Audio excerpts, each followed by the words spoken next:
Now, an easy way to assign elements to a character is to highlight that character and then choose an archetype, for example, a protagonist. And when we do, that character will be assigned to all of the different areas in each one of the character dimensions that reflect the elements of the protagonist. If you want to assign another character as the protagonist instead, you simply highlight it, select Protagonist, and it brings up a little warning screen that asks if you wish to give the main character, that's the name of this character at the moment, the consideration motivation. Well, we can say yes and do it one by one, assigning only those elements back to this character that we really want them to have, or we can say yes to all and make them completely archetypal and replace the previous character in all the protagonistic elements. Of course, we can also use the typecast feature, and by selecting this character, going to Typecast, and to Character Examples, we can make this character the Screamer if we want, and in so doing, the character is now set up complex and has been assigned these elements that pertain to the Screamer, which are no longer in the archetypal protagonist position.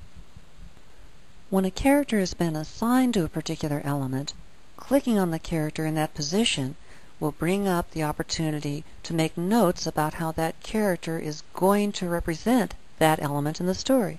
For example, here it says Reaction, and the notes that have come with this particular typecast character that we selected. The Screamer generates no original attitudes but responds intensely to outside stimuli. That's a reactive character in kind of a generic explanation. You can put in an explanation as detailed as you like down here, and it will appear in all the reports later that you'll read regarding your characters. You'll also note that in this area of the window up here, anytime you select an element, it gives you a generic explanation of what that element means. Reaction, actions made in response. If you want to move a character from one element to another, thereby changing their function in the story, you simply click, drag, and drop the character on the new element. When you do, they're now assigned this element as their function in the story instead. And if you want to remove them from an element entirely, simply click on the character and drag it back to the cast part of the window.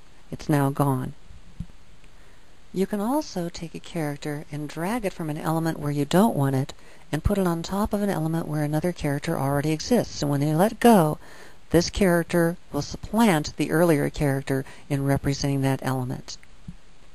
Of course, even here on the grid, double-clicking on a character's icon will bring up the character information window.